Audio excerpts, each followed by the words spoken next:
please like our video and subscribe to RotoWire. Then go to rotowire.com/pod for a free 10-day trial. Jeff, let's start with offense. Let's start with batting average. One of those categories I think is very difficult to find in the back half of drafts. We're going to talk after pick 200. I may have put a couple guys in there right before that, but we'll kind of keep with that theme. Batting average is tough. If you don't get it early, we can always find power guys late that don't hit for average. You can find some speed guys late that hit 200. But in terms of batting average, my first guy I wanted to ask you about is Lorenzo Kane. He opted out of 2020 after 5 games. This is a guy that hit over 285 in 5 of 6 years, over 300 in 4 of 6. Granted, the most recent big sample we have is 2019 when he only hit 260. But a 301 BABIP that year, career's 339. He still got some speed. He had a career high hard hit rate in 2019 of 41.2%, his career high. How do you feel about Cain, ADP 250, as a guy who maybe if you're struggling in batting average, give you a little boost there? I get a Dexter Fowler vibe from him a little bit. That's not a good vibe. Jeez. No, I know, and I'm sorry. No, don't be sorry. That's good. I'm here to ask you about guys because I'm not sold on them, and I want to see how you feel. Well, here's the thing. Center fielders, they typically trail off their early 30s. Guys, and the thing is, I use center fielders because that's what he is. He's an outstanding defender. It's also a proxy for speed. It's also a proxy for stolen bases. And for Cain to be worth it to us, he needs to run. He had 18 stolen bases in 2019 in 148 games. He's been plagued by nagging injuries for a lot of his career, although not as much not so much in Milwaukee necessarily. But I just feel like it could be at that time, and I don't know. I mean, last year we only got 5 games, obviously, so nothing matters from last year. Right. But I'm just a little tiny bit concerned about him. You know, he's 34 years old. It's not a great age for guys that are relying on speed. And actually he'll be 35 very early in the season. Yep, I saw that. It seems to me that looking at it right now, he's still going to hit first or second, though, which I do like. So suddenly you can get a guy who maybe helps your batting average, scores a bunch of runs, steals 15 bases. That works at the price, but you're right. He has to run a little bit. He has to stick at the top of the order in order to not be – you don't want a 1 or 2 category. You want to be a 3 category, guys. He's not going to hit a bunch of home runs. He's not going to drive in a bunch of runs. I mean, he's his career high in home runs is 16. So I think that you look at 10 home runs is probably a pretty good number for Cain. And if he's going to be hitting down the order a little bit, that doesn't work. But if it does early on, I'd like to see where he's hitting in spring. Maybe kind of we talked about the third, fourth week. If he's hitting first or second, I think he's someone that I like at pick 250. Yeah. And the counterpoint in his favor is his skills are more valued perhaps this year if the ball is dejuiced. Yep. Then you start looking more for batting average. You start looking more for stolen bases. However, I mean, his batting average could get hurt too because his exit velocity is probably going to go down a little bit too. We weren't counting on the home runs though in the first place, I guess is the general point. Yeah, that's true. I think the price is at a point where I'm willing to jump in if he kind of fits what I need. If I need some batting average, some runs at that point in the draft, I think that I'm willing to jump in on Cain. I do like him as a player, but your point about his age is very key. At 35, you're right. He's not getting any faster. His sprint speed last year was really low, but he only played 5 games, so it's hard to really play into that too much. If you look down a little bit, I do worry that the difference between 2016 and 2018 and 2019 is a big difference. He was 185th in baseball in sprint speed in 2019. So that's a scary thought right there. Yeah, it is. It is. I mean, you don't want to take away one of his superpowers. Nope. What about a guy we talked about last year a lot was David Peralta. Someone that we both liked a lot last year. Yep. Didn't do much power-wise last year. That 30 home run 2018 kind of looked like an outlier now when you look at the rest of his line. But you look at batting average, last 4 years, 293, 275, 300. That's a guy that 3 out of 4 years really helped you. Yep. And the 4th year didn't hurt you. Like it was a fine bat at 275. The BABIP helped last year get to 300, but maybe if you get 290 out of him. But the thing with Peralta is their lineup right now, he might hit 4th. They just don't have a ton there that you're worried about him dropping down the lineup. I think at pick 278, I'm a little bit worried about his hard hit rate dropping last year, but it's really good in 2019. I think I'm still willing to take a chance at him. At the 17th, 18th round. I think he's a bat that could help you if you do need average there. Yeah, and keep in mind that while he was healthy last year, played 54 games, in the offseason he was rehabbing from a shoulder surgery.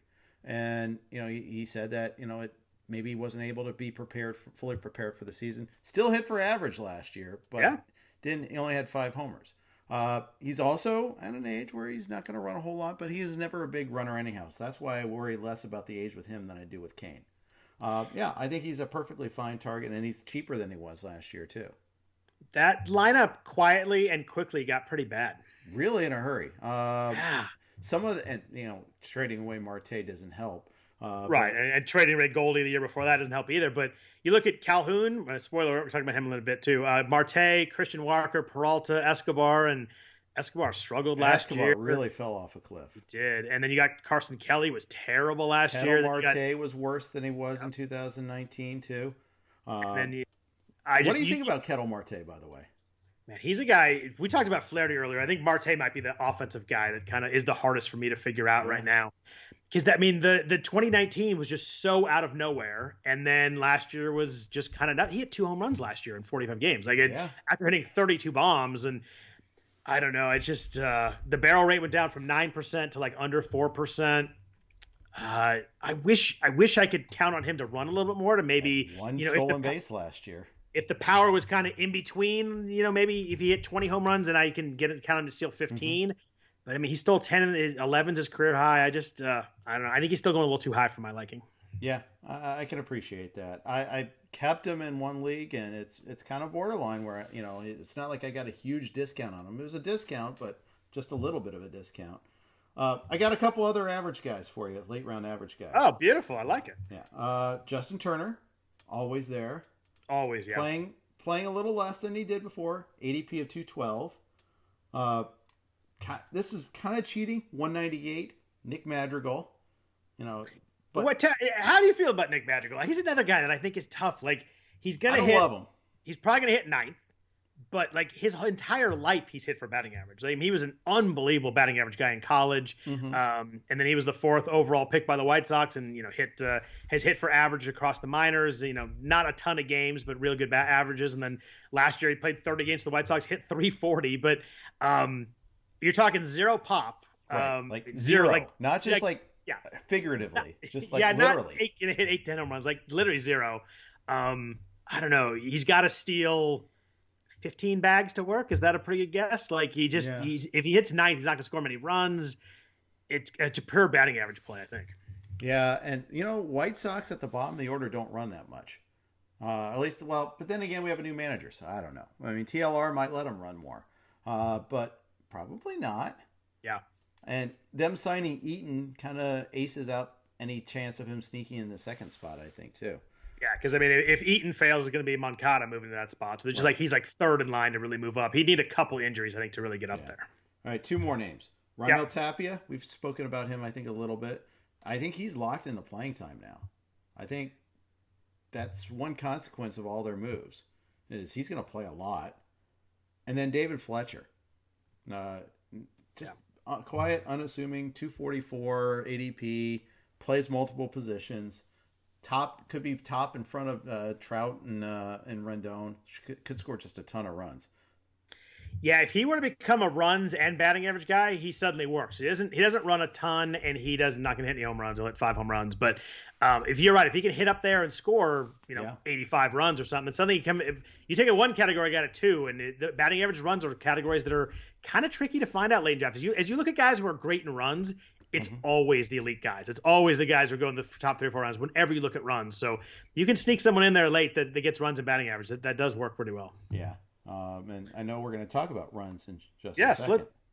Are you ready to roll into runs? Let's do it. Why not? And proving you're right. I'm looking at like my custom values and I sort by the category, and boy, it's hard to find a guy. It's crazy. It is all studs. I did it last year.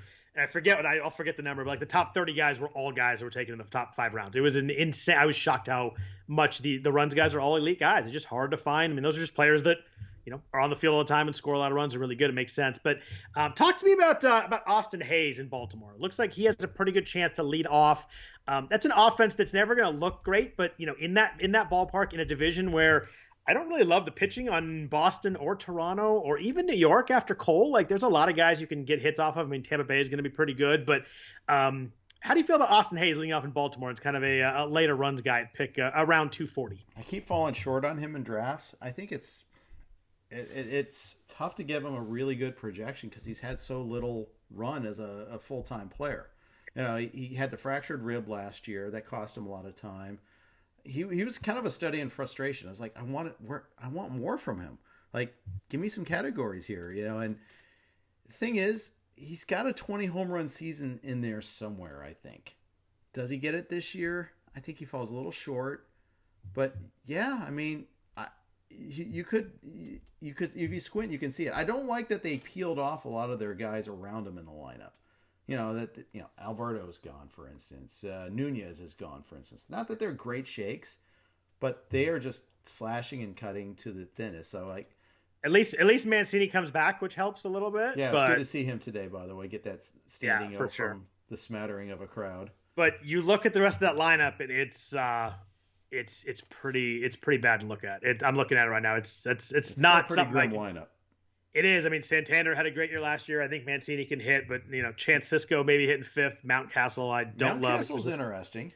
He was one of my fades last week on the podcast with Really? Vlad. Obviously, I haven't listened yet, but just price wise, I was surprised he's taken in the 150s. I just don't see it at that price with the outfielders around him. There's just like 6 or 8 guys I'd rather have than him. So it was more of a price on the guys around him than it was really on Mountcastle himself. But yeah. And I don't like the swing and miss with Mountcastle. I think he was, I'm scrolling right now because I don't remember from last week, but he was a 16% swing strike rate guy. Ooh. And you look at the minor leagues and like he was always above 13, 14, 15%. He's always right in there too. It wasn't like we saw a lot of the guys come up to the majors and they just strike out. They swing and miss a bunch. He's got a lot of swing and miss his bat in the minors too, which concerns me. Yeah. These are valid points. I don't like that they took their own sweet time calling him up last year. Yeah, either. me too. That's an Orioles thing. Yeah, that's They're true really too. kind of annoying that way. Yeah, that lineup's bad. I'm looking at it now. It's worse than I thought. I thought it was interesting that Cedric Mullins today said he's no longer switch hitting. He's going lefty only. I saw that. I've never found Cedric Mullins all that interesting, but yeah, could be. Yeah, I'm always like, there's a guy that is fast and can steal bases, and it just never really works out for me. So I'm away from that now. I want to talk about the next runs guy, a guy that I am a big fan of. One of my favorite players, Aaron Hicks. Frustrating last couple years, been hurt, but you look at his last full season was 2018. He had 137 games, hit 248, 27 home runs, 11 stolen bases. The key with Hicks is kind of twofold for me. One, he's the only guy that hits left-handed in that lineup. They're going to put him somewhere in that mix between, Judge and Stanton or Judge and Torres or Judge and Voit. They're all right-handed. They're going to want someone lefty in there when Brett Gardner's not playing, which hopefully is not very much. But the key for him is OBP too. He's a 15% walk guy in 2018. 366 OBP. Even last year, he hit 225. His OBP was 380. Like, just a guy that find a way to get on base. He's got a really good batting eye. If you're going to put someone at pick 278 that's going to hit in the middle of that Yankees lineup, I understand the injury risk is there, although the Tommy John, he should be done with that now. It seems like it's always something with Hicks. But, man, if you get a guy on base that much hitting in front of Voit, Torres, and Stanton, like, give me all of that for runs. Yeah. I think they might manage him time-wise. Especially they signed Gardner. I had Randy Wilkins on. He writes views from 314 feet. Among other things that he does on Thursday. That's a really good blog or podcast name, by the way. Yes, it is. I like that. Yeah. And he was a really good guest, but he was saying that he's a time management guy. He breaks down a lot. Also, by the way, scratch golfer too. Aaron Hicks or the guy you know? Aaron Hicks is, not Randy. Okay. Sorry. All right. Hicks is. Do you play left-handed or right-handed? Do we know? I think it's righty because he throws righty. He does throw righty. Yes. Yeah. Although not as well as he used to. But true. Although you never know. Because of his Tommy John. I think that Hicks is at a point at his ADP, and I think it'll rise up a little bit as if he looks healthy in spring. But you have to give me someone in the back half of the draft hitting the middle of this lineup. I think that even with some playing time issues, I can kind of play him half weeks and figure out ways to make him really work at the price. Yeah, I can see it. He's 31. It makes me feel old. I remember when he was not 31. Yeah, well, remember he was slow to get a chance to play. He was. Day. Yeah, in Minnesota, I always thought he was going to be kind of ready and there. It just never fully happened. And I was glad he had that breakout in 2018. All the batting average wasn't great, but the 27 home runs and 11 steals was nice. But I don't know. I watch him and he seems like there's something, there's that next level at some point. I don't know if it's ever coming. He's 31, so probably not. But I think the price is now at a point where I think he works. Yeah, I think it could work too. Talk to me real quick before we move on to home runs about your boy in Cincinnati, Joey Votto. Last year hit 225, but there's a lot of talk about him changing his swing late in the season. Hit like 6 home runs in September. Still probably going to hit third. I imagine that's the point. If he does, he's got Suarez and Moustakas behind him. Still had a 354 OBP last year, even with his struggles. He was over 400 as recent as 2018. It just feels like he walks so much. If he gets on base in front of those guys, he's got to fall into some runs. Yeah, and I think both Suarez and Moustakas are good bounce back candidates too. So I think that's possible. Votto was better after his 3 days off last year, where they just kind of had to figure it out. He's slow. He's very slow. Yeah. Still hasn't scored from second base on that single that was not right at the outfielder against the Braves in the playoffs, and I'm not bitter whatsoever about that. You haven't held on to that one at all. No. Okay. Sorry, obligatory Reds comment, but hey, we're talking about a Reds player, so deal with it. But RBIs are going to be down with him. The Reds got among the worst production from the leadoff spot in baseball last year. Now, if Winker goes in front of him, great. That's an on-base guy. Also not fast, by the way. Although he worked on his speed this offseason. I worry about lineup construction a little bit, and I worry about like who's in front of him. So you're already kind of all these things contribute though. He's got a 360 ADP though. I mean it's for the price. You would think batting average should recover some, but it hasn't lately. I don't know. He's a tough call. I think at that price, I mean, you're looking at corner or utility or even bench in a 12-teamer. Yeah. Yeah, no, he's right at the end of a draft. He's even like not getting drafted in some 12-teamers. It's wild, but I just both. It's pretty crazy. Yeah. I just think Votto falls into a bunch of runs, and if you are, is a guy that you can put in there, and especially if you want to do, if he's on your bench, you can play him at home, not play him at tough matchups. Like I think there's ways you can kind of play him now, where it used to be where you drafted him, you had to play him all the time, and you couldn't take him out, and now I think you can kind of move him around. I think he's a guy that falls in a bunch of runs just based on his situation. Yeah. One guy I'll throw in, he's in the 400s, and he might be batting 8th or in the minors at some point, but Carter Keyboom is a guy that if he somehow gets back to the top of that lineup, gets in front of Soto or Turner, because they would love not to have to go 1-2 with those guys. Right. I think that he could be interesting and score a lot of runs. You think he actually might start in the minors, huh? It seems like they want to play him so badly, but it just doesn't seem to work out. But I mean, I'm just saying that's a 5% chance or whatever. I think it is a chance too, and I think the hitting 8th is probably the bigger concern, at least to start. But you're right, and I think you're right. I think they'd love to move Soto to 3 and kind of move everybody down a slot. They would make that lineup a lot better. Yeah, I mean, we're still waiting for extra bases from him, and that was the thing. He just has no power whatsoever right now. So let's talk about some home run guys. First guy I want to talk about, we talked about Colorado a little bit earlier, but I want to talk about Ryan McMahon.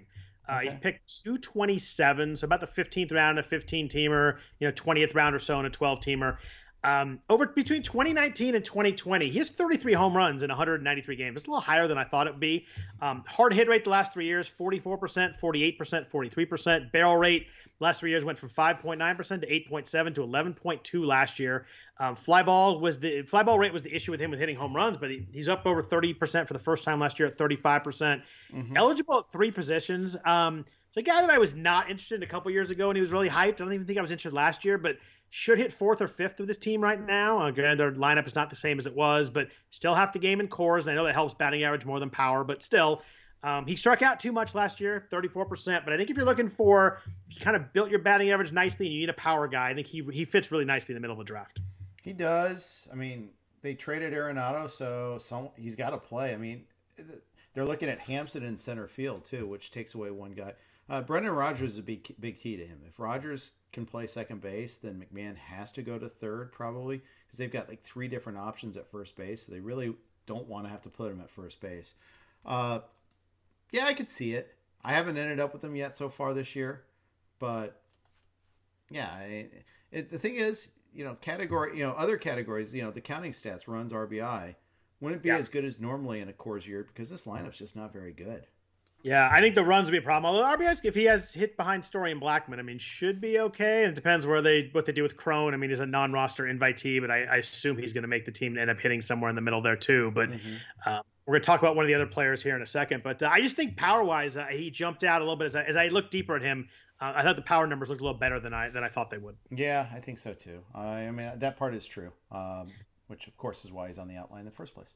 What do you do? What do you do with Cole Calhoun? This is a guy that very quietly, to me at least, the last 2 years, 2019, 2020, 49 home runs in 206 games. He hit 16 home runs last year in 228 bats. I did not remember him hitting quite that many home runs. Yeah. Dropped his K rate. Walk rate was up a little bit, so that's a good sign there. Hard hit rate dropped a little bit, but barrel rate was up to almost 12%. The batting average is going to sting with Calhoun. I think we know that. It has to fit the right profile, but 50 home runs the last 2 years. That's a little higher than I remembered, and I follow this stuff a lot. That still surprised me. Yeah, I think he's kind of legit in terms of power. Yeah, I do too. If you need the low average power guy, he's there for you, and I'm willing to take him. I mean, it's all about team construction. And let's face it, we were talking about late batting average guys. They're there, but there's not too many of them that do other things. So you got to get your batting average early, and then take your chances on low average power guys later. And he fits that. But give me a low power average guy or a low average power guy to pick 250 rather than 150 all day. And there's a lot of those guys higher that hit a bunch of home runs, but the batting average is I don't know. 100 picks later, I think the Calhoun can match some of those guys pretty decently. Yeah, I'd agree with that. Why go Miguel Cino where he goes? 205 is not that high anymore. Yeah, it's not that high anymore. It used to be higher. Bad example. But Joey Gallo, fine. When Sano hit 100 or whatever he hit last year, I forget what exactly it was, but it was not high. He just struck out while we were talking about that. Oh, he hit 204. It was a little higher than that, but he did hit a $199 and 218. Oh my God, 44% strikeout rate last year. Jesus. Yeah, he was prodigious. Yes, but a 57.2% hard hit rate with Sano. So I mean, you take the good, you take the bad, and there you have. By the way, 57% in back-to-back years. Yeah, I mean it's all of it's legit. Even in his good years, like his K percentage was like 37%. Joey Gallo, he goes 168 though. Why take him? Just take Calhoun later. Yeah. Last guy in this range I want to talk about home run wise, pick 282. Jock Peterson. There was a couple of quotes today that sounds like the Cubs are going to play him in left field every day, rather than the platooning he gone out with the Dodgers.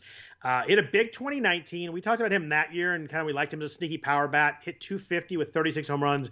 2020 was rough. Hit a $190. Had 7 home runs. The K rate wasn't bad though. It climbed a little bit, but 24.5%, like, not terrible. And I kind of thought it'd be higher than that with the batting average struggles, but hard hit rate was still 44% last year. Barrel rate over 10% the last couple of years. He feels like a guy to me that the 2 months really hurt him. Like I think we would have seen a nice streak of power at some point. He kind of would have made up for those numbers. I really like Jock Peterson, the price, if you need some home runs and can withstand a little bit of batting average risk. I don't think the batting average is going to be quite as high as people do, though. I think he's going to hit 235, 240. Yeah, I was just going to say, batting against lefties, is that a good thing or bad thing with him? I mean, we're going to find out. I'm not sure we know the answer to that question yet. Yeah, I mean, this is the near weekly Gene McCaffrey ran about how left-handers are treated. That they once if you stick them in a platoon early, and especially an extreme platoon like it has been with Peterson, it's hard to break out of this. I thought sometimes you get Jesse Winker season where he actually hits well against lefties, and like, oh, we can actually play him there. Oh, who knew? Yep. Peterson also dealt with some like family stuff last year too, and I forget the exact situation, but I know he was away from the team for a while, had some family tragedy, and you never know how that's going to affect a player. That's true. It's a good point too. Yeah, I think that the price has gone a little too low on Peterson. I like him a lot as get some pop in the late 200s, and the batting average is risky, but I don't think it'll kill you. And I just think, like I said, I think there's guys 100 picks earlier that kind of do similar things, and I'm willing to wait on that and just get Peterson to pick 280 and be pretty happy with it. Sure. Let's move over to RBIs, which kind of come together with power, but not always. RBIs, you need the guys in the right batting order. I know that you look at advanced metrics and RBIs don't matter. I get all that, but they matter for our game. Yep. And batting average, guys in front of him. First guy I want to talk about is Carlos Santana. If he hits fourth, he's got 2 really fast guys in front of him. Then he's got Sal Perez, who's not fast in front of him also. But, if Merrifield and Mondesi or Benintendi are on base, 2 guys that can run, he's a brutal 2020. Don't get me wrong. He hit a $199, 8 home runs, but he's a year removed from 281 with 34 bombs and 93 RBIs and 110 runs in 2019. How do you feel about Santana hitting the middle of what I think should be an improved Royals lineup? Not a great Royals lineup, but definitely improved from last year. I'd agree. Let's just say I've gotten him in my last 2 drafts. There you go. I'm waiting on first baseman on both of these, and I take 2 usually in this range. and one of them I paired him with C.J. Cron. The other, Christian Walker. All right. You won't be able to pair him with CJ Cron for very long, I'm afraid. I think that price is going up and up. I actually set them in for at least a brief nice. amount of time, and then it's been since surpassed. I was gonna say, I bet you it's been passed since then, but yes. Yeah. But this, after saying it to Fred Zinke on the Tuesday RotoWire podcast that I wouldn't be the guy in that range, and then set them in. So sorry, I don't know what I was saying. I didn't mean that. It's just. Yeah, I was looking. It's also, that was my first 12. I was in a 15-team mentality, and there's a difference. It's a lot more costly to take a 12th round pick at 175 in a 15-teamer than the equivalent in a 12. Especially when you got guys on the waiver wire, you can still pick up at first base. Now you were saying Joey Votto's not getting drafted in some 12-teamers. Or Miggy Cabrera, although he doesn't qualify first anymore. But you get my point that replacement value is so much higher that, you go for ceiling, not floor. Yeah. How do you feel about Mitch Haniger? He's a tough guy to figure. He missed 2020, only played 63 games in 2019. Obviously, the awful injury that we will not go back to and discuss. But 2018, Mitch Haniger hit 285 with 26 home runs. He hit 285. It was kind of a budding star. Like, he's one of those guys that, he was really popular in drafts after that. Mm-hmm. People really liked him until he got hurt. The news has all been good so far. Everything sounds like he feels good. He's swinging the bat well. He hits second today, so he's in, and I don't care where he hit, but he's in the lineup. He's playing, so that's a good sign that obviously he's healthy and ready to go. 2019 hard hit rate was 43% before he got hurt. Barrel rate was 9%. The K rate jumped a little bit, but he only hit 220, didn't play very much. I think it was 63 games. Right. How are you feeling about Haniger? The ADP is 267. He's way down there. Should be hitting in the middle of this Mariners lineup. I think the Mariners are a team lineup might move around a bunch depending on how Kyle Lewis plays the first 6 weeks, if he sticks in the 3-hole. And, you got JP Crawford and all that. Just a lot of guys that we don't know where they're going to end up hitting. How do you feel about Haniger coming into 2021? The phrase is, I don't know. Straight up, no idea what he's going to be able to do. I mean, he had the hernia surgery, the vertebrae in his lower back. I mean, I don't think he runs a whole lot, but I root he's not that old. I'm rooting for him. He's 30, I think. Yeah, he's 30. And not that I root against old players. I'm not ageist. I'm no Chris Liss here. No, actually, Chris says he loves old pitchers, but this is an older hitter. I'll take a chance when he goes cheaply. If he goes at ADP, I'm not going to get him. If he slips in a draft, and that's entirely possible, then I'll be there. We talked about Lorenzo Kane earlier, and it was interesting when I was looking at the Brewers. For a couple of years, their lineup has been so crowded that we were worried about playing time and where's Braun going to hit and all this stuff. Their lineup is suddenly nowhere near as deep as it was. And you look at that and you look for opportunity there. And the guy that I want to talk about here is Abiselle Garcia. Right. He might hit fifth in this lineup right now. And if he's hitting fifth behind Colton Wong, Cain, Yelich, and Keston Hiura, that's a pretty good spot in the lineup. I know the back half of the lineup's not quite as good as it was. But if you're looking for RBIs for someone, who cares? You care about the guys that are in front of them. But 2020 was rough. But you look at 2019 for Garcia. He hit 282. He was 20 home runs in 125 games for Tampa Bay. In 2018 and 2019, hard hitter is over 40%. Barrel rate is over 10%. I feel like we've been waiting for Abiselle Garcia to do something big for a long time, and it never came. But I think if you're looking for RBIs, he goes 315 right now. If you get the 5-hitter for the Brewers in that park, it feels like a pretty good spot to rack up some RBIs if you're looking for that in that part of the draft. Yeah, Clay Link just took him in the FSGA draft last week and was writing about him and said, every day playing time, he's a first pager among outfielders on Derek Carty's The Bad X. So there's that. I can see it. I think he did a lot of good off-season work. I was reading about that too. No Ryan Braun this year, so that opens up things. And the Brewers lineup, it kind of stinks. Yeah, it's weird. I mean, it's been so good for so long, and they always had too many guys to fit in, and now it feels like it's kind of the opposite. Yeah, I mean, so on one hand, playing time's locked in. The other hand, who the heck is he going to knock in? It's Yelich and Hiura and Cain. We talked Cain earlier, I guess. Yeah. Colton Wong. Luis Urias has never really he's had his own hurdles to overcome, but yeah, this is not a good lineup, and that's one thing that bothers me. But I guess, I mean, you look at, first base, is it, if Hira doesn't play, it's Vogelbach, and you're not going to get any RBIs because Vogelbach is slower than I am. Narvaez is one of your fades last year. That worked well, by the way. Yeah. He was terrible. Colton Wong, we talked about a little bit. I mean, he's batting towards the top of the order. That's a guy that does get on base a little bit. Yeah, and has some speed. I can see it with our Garcia. I can see this as a target. I haven't really given him that credit, but yeah, maybe I should a little bit. Yeah, and I think he should hit ahead of Narvaez. I don't know what they'll do, but if I were writing a lineup card, I'd have him hitting fifth, and I like that as a spot for RBIs. Yeah. Stolen bases is a topic that everybody's been talking about in every podcast forever, and it's hard to find stolen bases. So finding late stolen bases will be very, very valuable if you can do it. First guy I want to talk to you, and I'm going to get in trouble for bringing up another Reds guy. I did promise you I didn't plan it because it was you. I love Nick Senzel this year at the price. He's ADP's 277. I think it's going to move up a little bit. Sounds like he's definitely going to play center field. But I just want to talk about stolen bases. 2019 he had 14 stolen bases in 414 plate appearances. He's just fast. Like, most importantly, his sprint speed last year was 97th percentile. So, like, legit, really, really fast.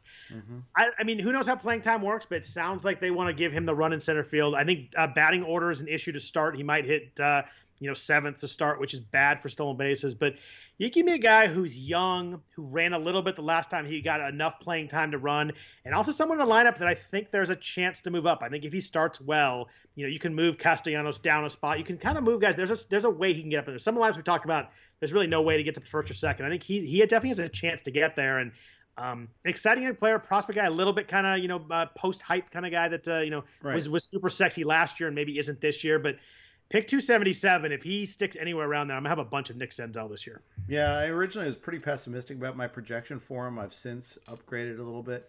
And some of his injuries have been so fluky. I hit by pitch. He had the COVID thing last year. There's going to be a year where he's going to be healthy, and we'll see if he can put it all together. I think that there is a huge breakout potential for him still there. Second overall pick in a draft. I mean, these guys usually don't bust that badly. Are they smart enough just to give him 2 months of playing time and then maybe you figure it out then? They're not going to jerk him around too much at the start, are they? 2 months isn't enough. Make it 3 or even 4. All just roll with it. I just know. I agree. I just know how teams are. That I'd like to give him just 8 to 10 weeks and see where we're at then, and then without even thinking about playing time. I'm not going to answer your question whether they're smart enough to do that, but I actually think they have smarter people running the team than they used to. You still have a cheap owner. That's the only problem. But I mean, in terms of, it just that shouldn't affect him though. Yeah, he's 20. He's 25. Like, it's time to run him out there and see what we got. Right. Sure. All right. We talked about the Rockies a little bit earlier. We talked about Tapia. We talked about Ryan McMahon. Sam Hilliard is a guy that I know that Colorado plays in the AAA team. I think playing Colorado Springs is a huge offensive environment. But he was 35 home runs, 22 stolen bases in 126 games. Mm-hmm. So I don't want to talk about his power. I realize he played in that park. But I want to talk about stolen bases with him. 2016, he had 30 bags. 2017, he had 37 bags in the minors. 2018, he had 23. 2019, we talked about he had 22. Sprint speed last year when he did play was 97th percentile. He was the same as Nick Senzel. There is playing time available in Colorado. I don't know what slow old veteran they're going to sign over the next 3 weeks, but it's probably going to be someone just to piss everybody off on Twitter. But if Hilliard is definitely Matt Kemp. It could be Matt Kemp. I forget it. Someone got cut last week, and I was like, "Oh, here come the Rockies." But he's fast. He can run. He's shown the ability to run the minors. He's stolen a lot of bases. He feels like a guy to me at pick 350. Playing in Colorado, that's going to help him get on base. I understand he struck out a ton last year. His 2020 was brutal in the majors. I get it. 37% strikeout rate. Not that high in the minors. I think that should drop. But he feels like a guy to me that you can get 20 stolen bases from. They're almost free at this price. If he plays. If he plays. And the big part of it. They're talking about, Garrett Hampson. Right? I saw an article, I think, in MLB, Thomas Harding for Rockies writer for MLB.com. It sounded like they were talking up Hampson as the center fielder a little bit more. I mean, Hilliard's 27, still trying to gain a foothold in the major leagues. He was a 15th round pick too. It's not like this guy that they had huge hopes from. It's not like Senzel. He's got to hit right away to get that chance for playing time. Maybe he does. If he does, he's on the good side of the platoon, and there you go, you got it. But the thing is, yeah, he could still get 20 stolen bases, but get you nothing, not a whole lot else, just because he's not playing every day, which means you're not getting 20 stolen bases because you don't have him in your active lineup because you're frustrated. It's like, oh, he's out of the lineup again. Screw that guy. I'll get someone else.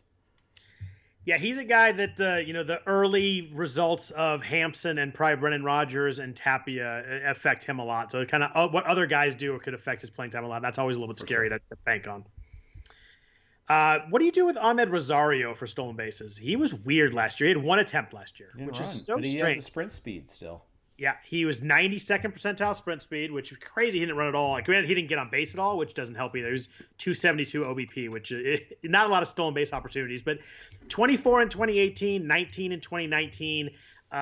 If he can get, I don't know what Cleveland's going to do with him in terms of playing time. Do you have any kind of feel for what they're going to do? If you look at roster resource, he's on the bench right now, but I don't know what they're going to do with Andres Jimenez, if they're going to start him in the majors or the minors. What do you see Ahmed Rosario's kind of playing time working out, at least for maybe the first month and a half? I mean, it could be the outfield. I think you asked earlier about spring training. Yep. This is a guy that matters a lot. See where That's they're fair. playing him. If he's playing backup shortstop and backup second base, well, then forget it. For sure. If Cleveland's playing him in the outfield, well, then I'm all of a sudden interested. I mean, look at right field. I mean, it's not pretty right now. I mean, it could be Naylor and Wright, and Rosario is out there, and then Mercado would have to play center. But do you trust Mercado to hold on to the job? Who else could play center field? I mean, Rosario maybe plays center field if you squint because he's got the speed. Watch to see how how Terry Francona uses him in spring training. It might be where he starts the year in the minors even. That 2019 was just so good, especially the second half. He hit like 320 in the second half, hit 287 overall, 15 home runs, 19 stolen bases. And this is a guy that was a huge prospect too. Like everyone were huge on him coming up, and he was one of those guys that everybody's trying to trade for, and the Mets wouldn't give him up. And all of a sudden, we're looking at a guy that had one attempt last year. It was a strange season. I mean, strange season for a lot of guys, but that's a hard one to figure out why he'd only run once. But aside from the fact that he couldn't get on base, yeah, and he has two options left too. So. Yeah, I mean, so probably him or Jimenez gets sent down, right? They could probably not start with both of them. Yeah, I think it'd be just so dumb to bench Jimenez, but he's got three options. Well, yeah, I mean, but Jimenez is actually good. I mean, I get that maybe that buys him some time, but buys him time for what? If it's Rosario is a lesser infielder, and was a lesser hitter last year.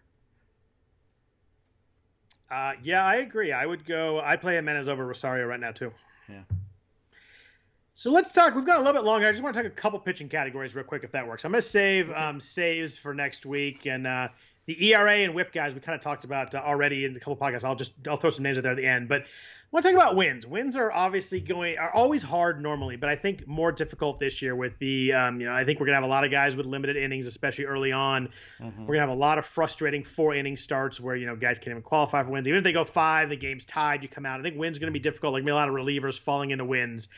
Obviously, you want guys who can throw 5-6 innings. You want guys who are on teams that can score a lot of runs early and get them wins, and that's always hard to figure out. There's good teams that don't score for certain guys, but first guy I want to talk to you about is Jamison Taillon. He's ADP is 204.5 right now. This is a guy that we loved in 2018. He had 191 innings, a 3.2 ERA, K rate was 23%, under a 6% walk rate. Looked like he was coming. He was going to be the guy he was going to be a stud pitcher for many years. Obviously, he had the second Tommy John surgery.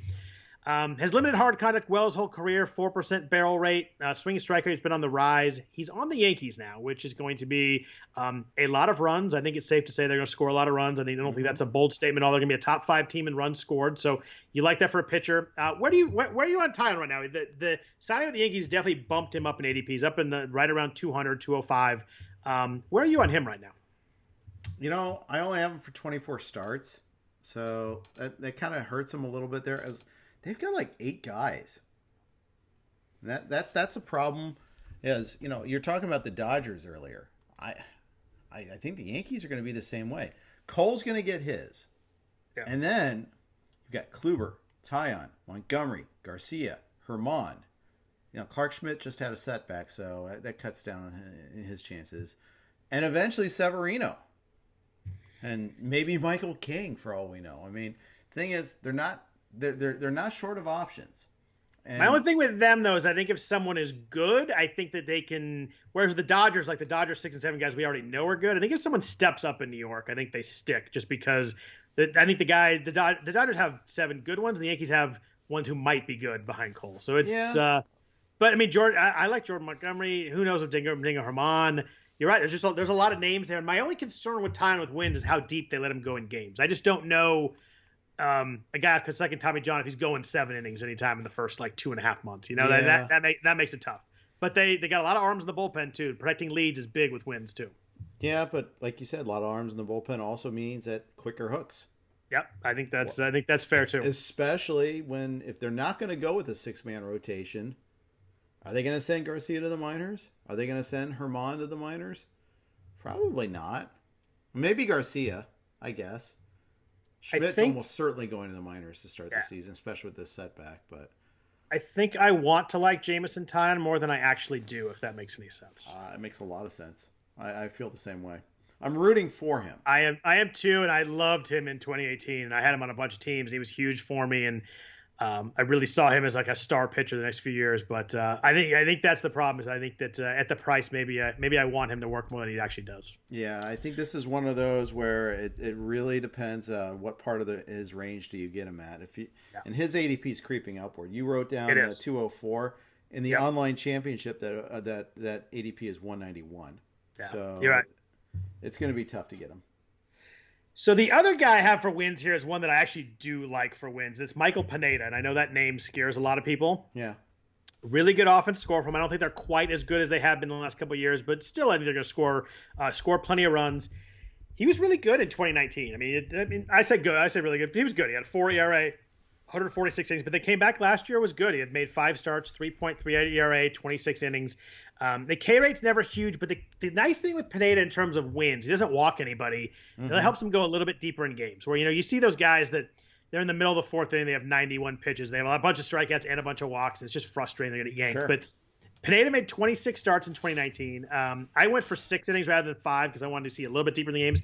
14 of those 26, he did go 6 innings or more. So he like a little bit of depth in his starts there. Last year he came in the first start, he threw 7 innings, they threw 6, and he kind of got a limited later. But I just feel like he's a guy in pick 230. You're talking about the back half of the draft in a 15-teamer, and even much later in a 12-teamer. If you like early on, get a couple guys who you love their ratios and their Ks, maybe they don't go deep into games. Blake Snell, Tyler Glasnow kind of guys. I think Pineda's a guy that could really work for wins based on his makeup and then also the team he pitches for. Would agree with that. How many homers did he allow last year in those 5 starts? Probably a lot. No, the opposite. Oh, 0. really? Wow. 0 homers allowed last year. Now, I think it's a fluke. It was 23 the year before. But... Right, I was going to say, I know he's well known for giving up plenty of home runs. That 0 is impressive. I'm so shocked by that. I haven't, I did a projection for him, but I haven't spent a whole lot of thought on Michael Pineda. And just the focus makes me want him more than I did before. I like him a lot at the price. I think pitching is... after like round 10 is really tough to find guys that aren't going to blow up on you. And I think Pineda is one of those guys that won't blow up on you, won't be fantastic, but will be solid. Will throw a bunch of innings. And I just like the win profile based on the way he goes deep into games and the Twins. Yeah. And, wins may be a crappy category or a crappy stat in real life, but it's a category we play in. Yeah, it's 10% of our cap. Have some shares. Yeah. Let's talk about strikeouts real quick before we get out of here. And strikeouts are something that almost all the top guys is what they get. Everybody wants the strikeouts. Everybody's looking for that. So I have 2 guys in our sheet, but I'm going to go to the second guy first because I actually, as I dug into him, I could not believe how much I liked his strikeout profile. And I'm shocked by the name, and it's Josh Lindblom. Yeah. There's a good swinging strike with him. So I looked at the top 25 guys last year in K rate. I went with 40 innings or more. So try to get the relievers out of there, get the starters. The top 25 guys in K rate, 22 of them are drafted in the top 10 rounds. Mm-hmm. The other 2 are Tyler Mahle and Zach Eflin are in pick 170, 200. Number 25 is Josh Lindblom at pick 318. He threw 6 pitches last year, 9% or more of the time. So a lot of pitches. All 6 of those pitches had a 20% or higher whiff rate. I was shocked that all 6 pitches were that good. The ERA was bad last year. I get it, but he had a 66% strand rate, which just killed him. Hard hit rate wasn't bad. He had a 5% barrel rate, 32% hard hit rate. Swing strike rate was 12.4%. That was way higher than I thought it was. Just on the surface last year, I didn't have him in any places. I kind of thought he was a big bust, and he was for fantasy. He had a 5.16 ERA. I was stunned. I don't usually find pitchers this late that I really like the profile, and I really like Lindblom at 318. He's someone that, now that I say this, he'll probably get pushed up and on me if I'm in draft with people, but he's someone that I'll be taking before the second break and kind of bumping him up a little bit and grab him for those strikeouts. I think you're right about that. In the same neighborhood, he's actually a little trendier right now, and Clay Link is a guy that kind of fosters that because he speaks and ADPs move because he doesn't speak that much. But you say you only hear what you want to. Kikuchi is another guy that I'm on. And I have him. I have him in the ERA. Might not get all the way there, but I had him in the ERA thing as a late ERA guy too. 12.8% swinging strike rate last year, and he's in better shape this year. Seems like he just had a couple blow-ups last year, but I think he's a guy that, he had a 5 ERA last year, but I think he's better. And now I look at I see your list on him on the ERAs. And he didn't have a good one last year. You get people in 2020 stat drafters, they're going to miss him. So. I couldn't believe Lindblom threw that many pitches that could have whiff rate. I just didn't think of him as, he was really good over in the KBO and he came over. I didn't think of him as a pure strikeout guy, and I was pretty surprised he was top 25 in K rate. And you look at those names, and that's all the. It's almost all the studs. 22 and 25, all the studs. And then you got Malley and Eflin, who Eflin was a huge jump in his K rate last year, and I don't know how much we're buying it into. But I look deeper into Lindblom, and you throw that many pitches to get guys to swing and miss. Your strikeout rate's going to be good. Yeah, I got Eflin and Malley in the. Beat Jeff Erickson last week. I like it. And the best thing about those guys is then you can turn around and take KH Kim later. The guy that nobody loves because he doesn't strike guys out, but his ratios are good. He's a poor man's Kyle Hendricks.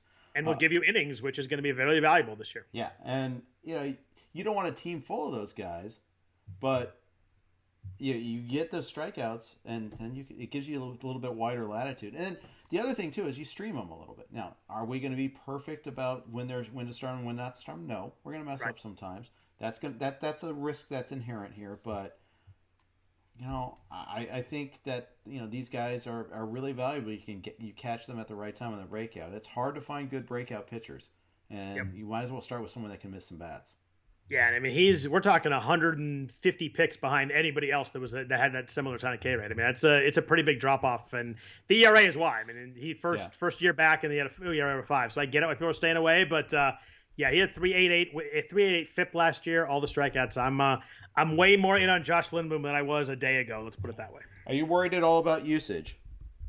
Yeah, I'm worried a little bit, and I'm worried that I don't know how that park's going to play. The dead end ball maybe helps him a little bit. That Miller Park's not the best place to pitch, but I don't know. It's not like they have a ton of guys. They just have a lot of guys, but not a lot of guys that eat a ton of innings. So I just don't know how that rotation can work. It depends what they do with Freddie Peralta. I just do you think that Lindblom has some making the rotation concerns or getting skipped concerns every once in a while? Getting skipped concerns, 6-man rotation concerns. Yeah. I think Woodruff and Burns get theirs. And even Burns gets limited a little bit too. Yeah.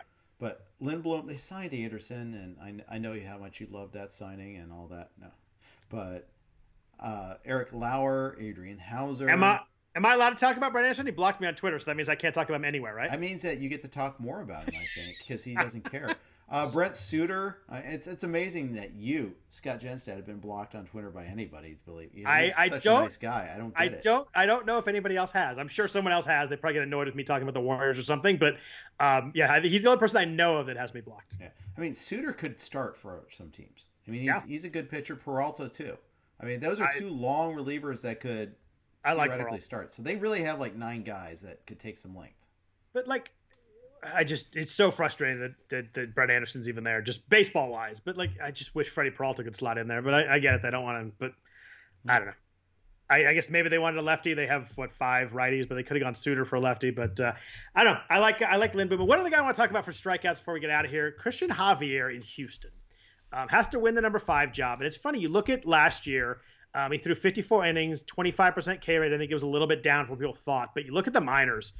2019 in the minors, 113 innings, 13.5 Ks per nine, a huge strikeout number. 2018 in the minors, 110 innings, 11.9 Ks per nine. A lot of times we see guys that first time through, figuring out their pitch mix, figuring out major league hitters. The strikeout rate doesn't really jump right there. If he gets a starting job, I think the strikeout rate jumps from last year. He had a 32% whiff rate in his slider last year. He's a guy that I think has a lot of strikeout upside for a price that's not that high. Yeah, I mean, I think it's just him mastering his pitches. I mean, the slider's already awesome, right? Yeah. It's just about the changeup. Can he get a changeup and a curveball? One of those two pitches to kind of make him more than just a fastball slider pitcher. So if he's a fastball slider pitcher, you need that speed difference, and sometimes that's not there with the slider. I think that's the one thing, and that's why he was in the bullpen in the playoffs. That's the risk with him. And you said he has to win that starter's job and keep. He's got to win the job. Yep. And I think that necessarily pushes him down just a little bit. I agree with you on the upside, but I am a little bit concerned about that. Yeah, he's someone for me that if you got a couple starters early that you like for ratios, but the strikeouts maybe aren't that high, this is maybe a guy you take a shot on in the 14th, 15th round. Because if he does get the job and he pitches a lot, I think the strikeouts will be there. I think you might get some blowups, you might get some ratio issues. He gave up a lot of home runs in the majors last year. I just think if he's a guy, if you need some strikeout upside this part of the draft, that he works nicely. Yeah, I prefer Lindblom and Kikuchi, especially for the price. Yep. Especially in the main. I hate taking a guy in the top 15 that might not have his role, and you can't really. And maybe in 2021 you can use a guy like him out of the bullpen. He's still rosterable, but I find it very challenging. You want to be able to know when you're going to get your innings from a pitcher. Yeah, that's a good point. I think we'll have to see kind of how it looks in the spring, but the upside is there. But you're right. There's a lot of maybes with Javier, and at the price, he's not that cheap in his 15th round. But I think that he works if you need strikeouts at that part of the draft, because it's harder to find them as the deeper you get. Yeah, and I mean, looking at the competition, you're looking at Luis Garcia basically. Maybe Whitley if he really gets healthy and comes around. I would think Whitley's going to start in the minors at least to begin. Yeah, but 3 bad starts in April, and here comes Whitley. For sure. That's the other thing. That's definitely the risk there. Right. And you hate to have someone like Javier in the 15th round because you can't really drop him after 3 bad starts. That's a too valuable pick. It's not someone you can kind of drop if he starts poorly. Yeah, and I haven't really done too much schedule analysis yet, but I'd like to say that for the end game anyhow. Yeah. But before the main, I need to know okay, who's he projected to start against in April? Sure. And you don't want to get whipsawed. Oh, he got blown up because he was facing, I don't know, whatever good team he was facing. If he's in the division though, he's probably okay. I don't think anybody in the division. I guess the Angels and A's a little bit, but the Rangers and Mariners not so much. Angels would scare me because they don't strike out. Also. Do you think? What do you think they end up doing? How many innings does Ohtani pitch this year? 105. I was gonna say 100 is probably a pretty round number to throw out there. I just you think the goal is to throw him every kind of once a week and 3-4 innings to start, and then hope you get 5 or 6 by the middle of the end of the year, kind of thing. Well, Sam Smith took away the Ohtani rules, so instead the Jordan rules get it. I did get that one actually. Right. I need to stop explaining my obscure, stupid jokes to just let people get it. No one under 35 got that, but I got it. Yeah, well, we're big with the young audience and all. But they said there are no special rules this year, which is encouraging. It means he may DH the day after, or start. He may not go 6 starters. They do have 6 starters right now, but they may not go with that. They seem like a perfect 6-starter team though. They do, especially with Ohtani as one of them, that they just extends him out a little bit. So his ADP right now is 223. In the NFBC, for example, you have to decide at the start of the week whether you want to be a hitter or a pitcher. Granted, if he's a hitter, you could sit him for the first half and put him in the second half. Whatever you want to do, but you have to decide start of the week if he's going to hitting or pitching for you. Do you think at that price, if he throws 100 innings, he starts offense 4 times a week, you can do enough figuring out him lineup-wise to buy him at that price? I think it's tough. I did too. Last year, I think you and I both had a problem with it based on what the price was. We thought it was going to be too frustrating to kind of figure out. But the price is lower this year for sure. I mean, is it the same price as Christian Javier right in there? It's just my problem is that I think if he's pitching, I just don't think he hits as well. I think he'd be a really good hitter if he just did it. Yeah, I think so too. Like a very, very good hitter. Yeah, we've always said we'd love to see him just as a full-time DH. Yep. Do you take Dustin May over Christian Javier and Ohtani? In the 12, yes. In the 15, no. Is that fair? No, that's fair. That's a good. And what about? I'm gonna throw one more name in there. What do you do with John Means in that range? I was originally fading. John Means, sneaky whip guy. He's good. His team's so terrible. It's really. I mean, do you really want to have him start your games in that ballpark? It's scary. And half your games against the Yankees, the Rays, the Jays, Red Sox. Did you know his whip was under 1 last year? Is that good? I did not know that until about 3 hours ago. I'll be honest with you. Yeah. 0.98 whip, career 1.11 whip. Whip is the category that we always talk ERA. We'll always look ERA, and Means is someone that jumps out a little bit. He doesn't walk anybody. Career 5.4% walk rate. Good hard hit and barrel rate back in 2019. It was a little bit higher last year, but K rate jumped up a little bit last year. He was someone that I almost automatically crossed off. I'm like, pick 215 in Baltimore. Just looking excited about this. I looked a little deeper, and he's someone that I think I consider now, just based on that whip number. It's pretty good. Yeah. I still probably won't do it, but it is more likely to. And I'm going to dig deeper a little bit on him and look at the pitchers in that range. And I was a little more interested than I thought I was going to be when I first looked. It's fair. And I do have him in a score sheet league. Well, but I did have him in an AL-only score sheet league, and then I decided I'd rather have Jordan Montgomery. So that's how close it was. I think Means, if he was on any other team, yeah, I definitely would. Yeah, throwing half his games with that team in that ballpark it's tough, and especially against all the lineups that are going to come in there too. And now he goes on the road. Less faith in Pittsburgh or Baltimore? Pittsburgh. Snap call. Yeah, I like it. I hate what they've done. I don't see a plan. Butchered that team, and at least Baltimore, you can there's some young, interesting names in the organization and stuff. At Pittsburgh, I don't see anything at all. Yeah, better ballpark in Pittsburgh defensively. For sure. Yeah, for sure. To pitching, and probably you'd rather pitch in that division for sure. But I think that they're lost right now. Oh, and then I agree. And to be fair, in Baltimore too, it's more of a home run park than a hitter's paradise. But it's bad. We don't like it's Yankees and Toronto and Tampa Bay. It's hard to find spots that you're fired up to use them. It's a problem. So. Anything else you want to talk about? We're gonna do ERA, WHIP, and then saves at the start of next week. We just gone a little bit long here, and we'll talk about a little bit more about closers next week. But anybody else you want to talk about with anything here? No, I think I'm good. Cool. Thanks everybody for listening to the RotoWire Fantasy Baseball Podcast, the Sunday night / Monday morning version. Jeff, who's on with you this week? You got you and Fred on Tuesday. Who's coming on Thursday? Do you know yet? Mike Alexander. We're gonna talk best balls. Oh, nice. I like Mike Alexander. He's a good hoops and golf guy too. Indeed. Nice. Well, thanks everybody for listening. If you could please rate and review the podcast, that'd be great. If you want to follow Jeff on Twitter, he's at Jeff_Erickson. I am at Scott Jenstad. If you want to have any questions, please hit us up there. And then you want to discuss on next week's podcast, please do that also. Other than that, hope everybody has a great week. Enjoy all the spring training games, and we'll be back at you next week. Take care. Please like our video and subscribe to RotoWire. Then go to rotowire.com/pod for a free 10-day trial.